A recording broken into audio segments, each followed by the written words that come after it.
Good morning, everyone. It's a great pleasure going to presenting to you, to our partners, but to the press and others who've joined us for the launch. Thank you. Thank you, Gabby, for the introduction, and Prof. Sunstein. It's a real honor to listen to you and the incredible wisdom.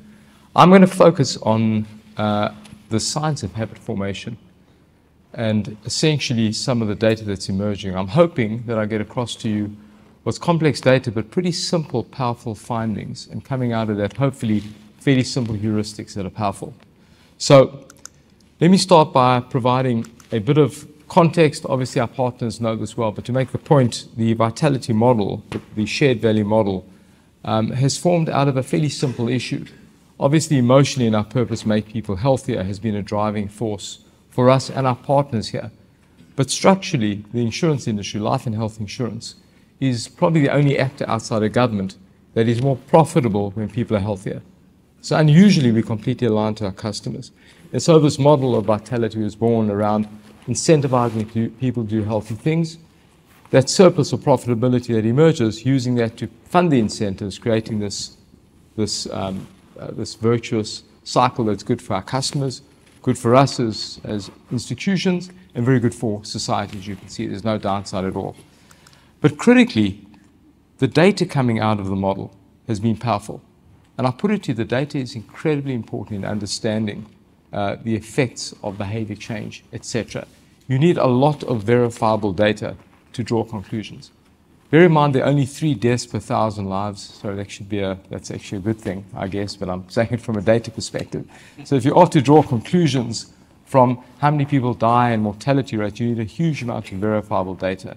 The fact is our data set is unique. It brings together clinical data, mortality data, lifestyle data, all kinds of choices. It's verifiable, it's accurate, it's longitudinal. It's 600 million member months of data. So we can draw massive amounts of conclusion from the data and try and answer complex questions and provide hopefully simple, powerful answers that come out of it. The first point to make, and I mentioned this yesterday, is the entire model was based on the hypothesis that behavior change has a profound impact on people's mortality, morbidity, sickness levels, and healthcare costs. What I think is amazing is that the actual data emerging is much more powerful than we thought. So initially, what was a hunch and fairly limited data, what we're seeing is tremendous effect, the causal effect of behavior change. So we have the ability now with the data on physical activity to actually isolate out what is the effect of specific physical activity on mortality levels in the middle of the chart and on morbidity or sickness levels, as you can see on the right-hand side of the chart. And I hope, as you can see, the effect is tremendous. When people move from being sedentary, inactive, towards low, medium, and high levels of physical activity, you can see the reduction in mortality from our data is tremendous.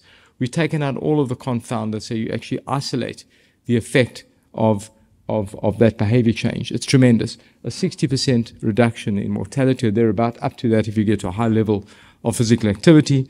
And you can see in terms of healthcare costs, up to 30% reduction. It's a tremendous finding. The effects are profound, much more than we thought. The second point to make is from the data, we can actually isolate or work out for an individual. It's a probabilistic number, the expected lifespan, the health span, that's critical, how many healthy years the individual is likely to live. And then, of course, the disease relativities.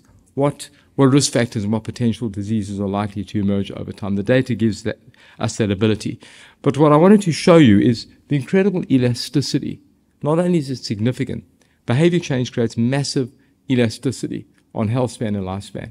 And it's a tremendous result. I like the word that the professor used. It's a curing result. I think hopefully most of this is a pleasant outcome. But as you can see, someone who's 30, in fairly good shape, doing a few things, keeping themselves in shape, obviously affects health span and lifespan. But the effect on older, sicker people is much more dramatic. So a 70-year-old female with chronicity who changes her behavior, physically active, medicine adherence, a number of key activities, has a tremendous impact on health span, increases health span by nearly double, as you can see, from 6 years to over 11 years. It's an amazing result. It's actually against what I think the contemporary view is. Often people look at these activities and feel that this is good for young, healthy people, but if you're old and sick, it's now too late. The truth is it's never too late. That's a critical finding coming out of the data. If you start this at any point in time, the effect on lifespan, health span, quality of life is tremendous. So the effects are dramatically more powerful, I would put to you, than we imagined at the start of our model, and the data is showing that very, very conclusively. So I want to talk about physical activity. As you can see from the data, it's kind of almost a universal solvent. It's a fundamental thing in everything we do. And what I think is good about it, it has a unit of currency, steps. We've learned to think about physical activity in steps. I think the devices that close rings, all of it works in steps per day. So it's a fantastic kind of currency, so to speak, to work from. And we had this heuristic of 10,000 steps. It's kind of paradoxical. It feels a lot. Can people do it? Is it the right measure? There's a lot of kind of in contemporary thinking, there's a lot about 10,000 steps. This came out, as far as we know, it was a marketing idea of a Japanese company coming out with this, I think, the step counter tool, and framed this idea of 10,000 steps.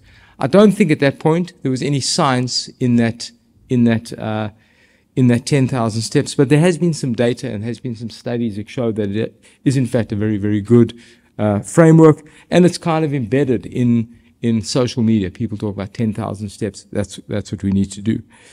The central question, of course, is what does the data show? Do we need to do 10,000 steps? So we have the ability through the data to actually longitudinally look at people and see how mortality differs based on how many steps they do. And I think the data is quite fascinating. If you look, and this chart really shows the reduction in mortality on the vertical versus the increase or the amount of daily steps that they take, what you see is a very interesting curve. It's very downsloping, which is a great news. If people take more steps, mortality comes down quickly. And this is a causal effect. It's a longitudinal study. And it comes down dramatically, as you can see, to 50% or thereabout. But it starts to asymptote. The elbow of that curve happens at about 5,000 steps to 7,500 steps. So what you can see from it is, in fact, massive effect on mortality, and almost continuous, almost linear. It's not quite linear, but it comes down very strongly. And then you've got this elbow at about 7,500 steps. So doing 10,000, I guess, is a good thing, but you don't need to do that. 5,000 to 7,500 steps from the data shows that that's a pretty efficient level. That's not a huge amount to do every day. So that's the first point. If you break it down by age, and we can do that, and chronicity, it's an amazing result. The graphs are very similar. They come down, there's different data points here, but you can see the pattern is the same. They tend to asymptote or elbow at a very similar point, about 7,500 steps. You can see on the chronic side, there's less data of people doing huge amounts of steps. So people with lots of chronic illness aren't doing massive amounts of steps, so the data is more limited. So we created a confidence band that you can see, but effectively very, very similar patterns. It's an amazing finding, I think, because often you think that, steps and physical activity should be somehow correlated to age. You should maybe tone it down as you get older. The data doesn't show that. It's fairly age and, in a sense, chronic illness agnostic. 5,000 to 7,500 steps is a great place to be. Optimal point, 7,500 steps. It doesn't matter what age you are, and to an extent, obviously within limits, it doesn't matter the level of chronicity. It's an amazing finding.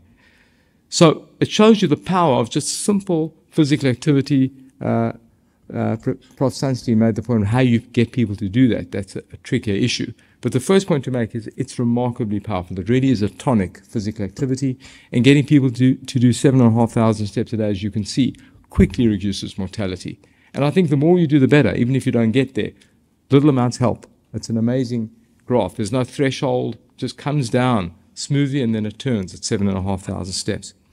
So the question then is how you make this habitual. That's the key issue, and as you heard earlier, that's not a simple thing to do. And that's where we've been trying to use the data to understand the science of habit formation. It's a fundamentally difficult thing to do. There's a lot of work on this. There's been a lot of books that cover issue of habits. You will have seen some of these atomic habits, tiny habits, etc. But the key issue, once something becomes habitual, it's automatic. And if we get people to do that, and you heard earlier, that is super, super powerful. The question, of course, is how. And I'm talking now in the context of physical activity. So we've tried to use the data, I think, appropriately to create this idea of a habit index to understand and categorize how people form habits, and use our data to actually understand how that works, and essentially modeling through from an action to a behavior to a habit. That's kind of the cascading. And action is an intentional, often conscious activity. A behavior is a pattern of events or a series of behaviors, but a habit is different. It becomes ingrained and becomes automatic through repetition. That's powerful. That's what we need to do. And so we constructed this index, as you can see, that looks at weak to strong habits and predictable all the way up. So from a weak to strong and a good and a bad habit. So what you want people to be in is the top right-hand corner, strong, good habits. Doing a lot of physical activity habitually. You don't want them in the bottom right, which is strong, bad, doing bad things habitually. And people kind of scatter around this chart. In the middle is a moderate section of people kind of moving around right in the middle. We need to get people into the strong, good habits. And the question is, how and how long does it take in the context of physical activity? And to an extent, what does the data show? So we've used our data, 1.1 million members over a lengthy period. It's quite a unique study, 2016 to 2022. We excluded the COVID period because obviously there's some distortions in that period, and try to understand where do our client base sit on this habit index critically. So as you can see, strong versus weak, good versus bad, and trying to understand how we get people there. What we found firstly is our client base is using our program, it is incentivized, and we educate and all of that. We're doing quite well. 30% of the base is in a strong, good habit pattern, and that's a good thing. But the question we wanted to answer, and this is the crucial issue, how do you take people in the strong, bad habits and make them in the higher category, strong, good habits? That really is the challenge. How long does it take with physical activity? And what's the journey there? And can we learn some basic lessons out of that? Well, firstly, looking at the data, it's interesting. The people that moved in our base from strong bad to strong good took, as you can see in that chart, about 7 to 10 to 15 weeks to do it. It's not a huge amount of time. And you can see the modal point of that time scale is about 9 or 10 weeks. That's how long it takes. Once people get into that level, once people get into a strong good habit, we can predict they're staying there, and therefore we can say it's become habitual and they're doing the right thing. So what you can see here is a very, very pleasing shape. 7 to 15 weeks. There's a long tail to the graph, but in fact between 7 and 12 or 15 weeks is the mass of the group. When you break it down by age, it's quite amazing. By age, by gender, by chronicity, the pattern is very much the same. It's the same kind of finding. It's agnostic to gender, to risk factors, to age. It's a great result. Turns out people, certainly with physical activity, take 7 to 15 weeks to form a good habit. That's amazing. Again, it doesn't matter on age, or on risk factors, or on gender. And that is very important. So how did they get there? How did they get there? So we tracked their journey there as to people increasing, going from strong bad to strong good, increasing their number of steps, trying to get to 7,500 steps per day. That was really the test. And essentially looking at how they increased that level and how they dropped out. Who dropped out, and how long did it take, and what were they doing when they dropped out? What were the lessons in that? And what you find on the bottom is the changes in steps per week. Going from a strong bad habit to a strong good habit requires you obviously to increase the amount of steps per week. We were trying to find out what should that increment be? How do you optimize how you should increase? Should it be a massive jump to sign I'm walking from 0 to 7,500 steps a day, or should it be incremental? And again, what the data shows is quite instructive.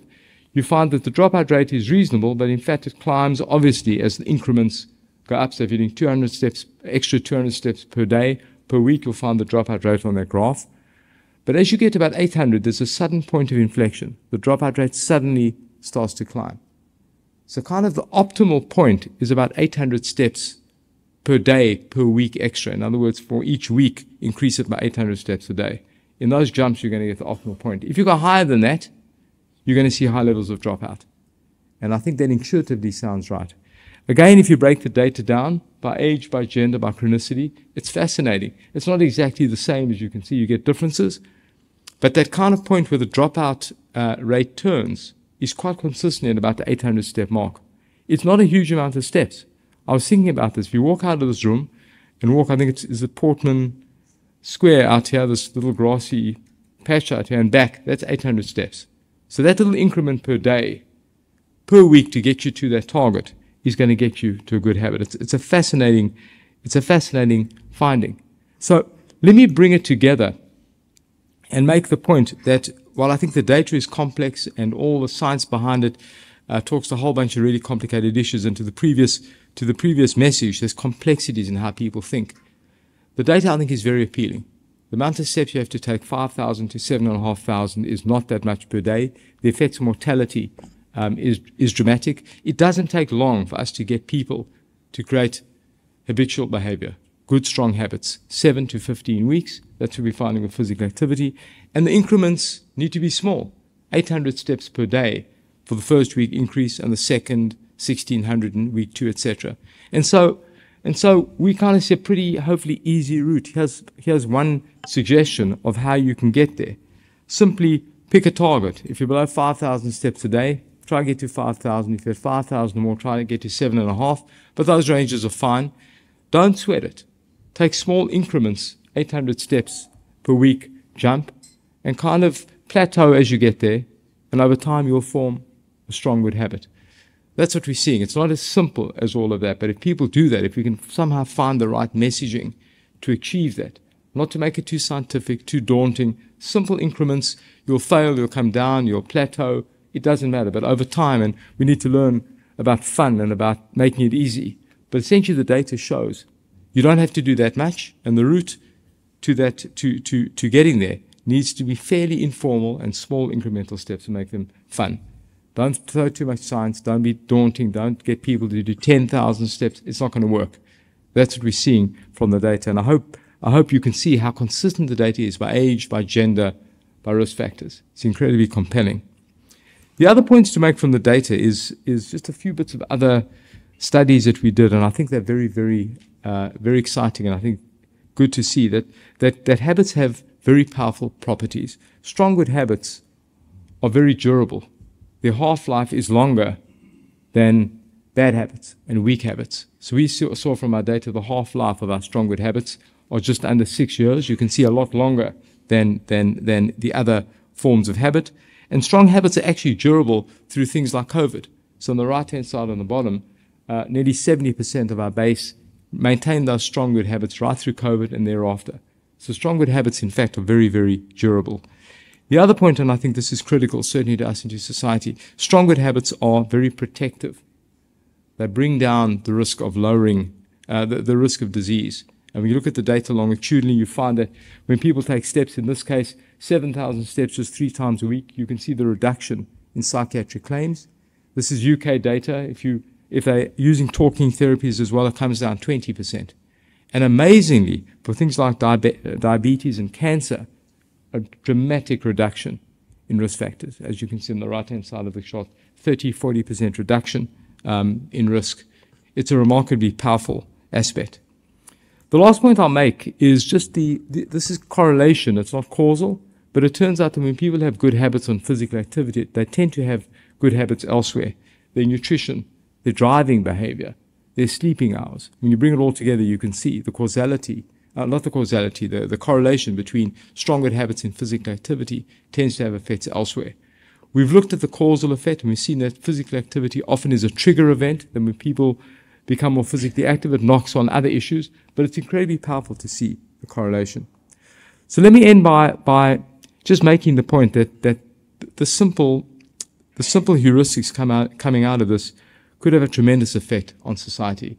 We've superimposed this data with the work of you'll hear later from LSE. You'll hear more about this later, but clearly you'll see from here that healthcare costs come down dramatically, regardless of age. People are even weak good habits to strong good habits, healthcare costs come down dramatically. So what if we got 50% of the UK's inactive population, so that's in strong bad habit, to walk just 5,000 steps once a week?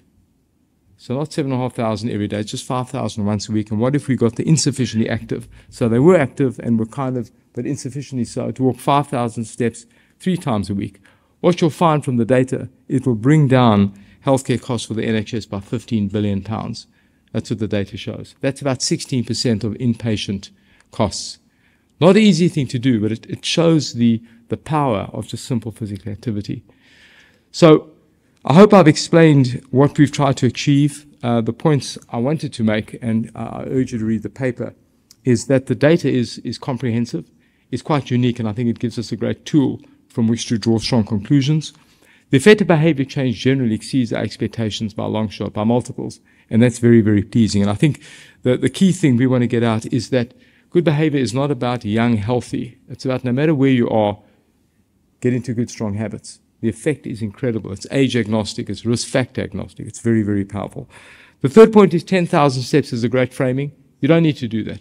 5 to 7,500 is fine. 7,500 steps per day was our sense of optimal based on how that curve kind of turns.